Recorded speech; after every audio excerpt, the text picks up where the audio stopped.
ಸಂಕಷ್ಟಹರ ಚತುರ್ಥಿಯ ಹಾರ್ದಿಕ ಶುಭಾಶಯಗಳು. ಇವತ್ತಿನ ದಿವಸದಲ್ಲಿ ವಿಶೇಷವಾದಂತಹ ಶುಭ ಸಮಯದಲ್ಲಿ ನೋಡಿ, ಮನುಷ್ಯನಿಗೆ ಕಷ್ಟ ಹೇಳ್ತಕ್ಕಂಥದ್ದು ಬರ್ತಾನೆ ಇರ್ತದೆ. ಅನಂತರದಲ್ಲಿ ಜೀವನದಲ್ಲಿ ಪಾಠ ಹೇಳ್ತಕ್ಕಂತಹದ್ದು ಆಗ್ತಾನೆ ಇರ್ತದೆ.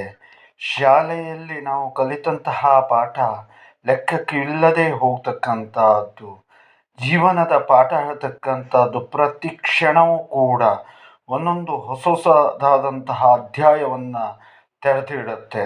ಕಷ್ಟ, ಸುಖ, ನೋವು, ನಲಿವು, ಚಿಂತನೆ, ಹಲವು ವಿಚಾರಗಳು ಜೊತೆಯಲ್ಲಿ ಹೇಗೆ ಮಾತಾಡಿದ್ರೂ ಕೂಡ ಕಷ್ಟ, ಮಾತಾಡದೇ ಇದ್ದರೂ ಕಷ್ಟ.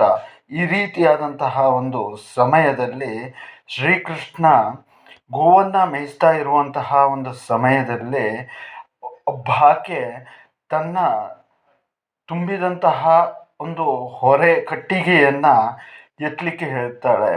ಆಗ ಅದು ತುಂಬ ಭಾರವಾಗಿ ಇರ್ತಕ್ಕಂಥದ್ದು. ಆ ಒಂದು ಸಮಯದಲ್ಲಿ ಆತ ಅದನ್ನು ಎತ್ತದೇನೆ ಹಾಗೆ ಹೋಗ್ತಾನೆ.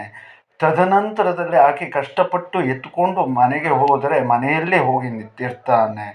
ಅನಂತರದಲ್ಲಿ ಯಾಕಪ್ಪ ಹೀಗೆ ಮಾಡಿದೆ ಅಂತ ಕೇಳಿದರೆ, ನಾವು ಕಷ್ಟವನ್ನು ಹೊರಿಸುವಂಥವರಲ್ಲ, ಒಜ್ಜೆಯನ್ನು ಹೊರಿಸುವಂಥವರಲ್ಲ, ಬದಲಿಗೆ ಹೊರೆಯನ್ನು ಕೆಳಗಿಳಿಸುವಂಥದ್ದು ಮತ್ತು ರಕ್ಷಣೆಯನ್ನು ಮಾಡುವಂತಹದ್ದು.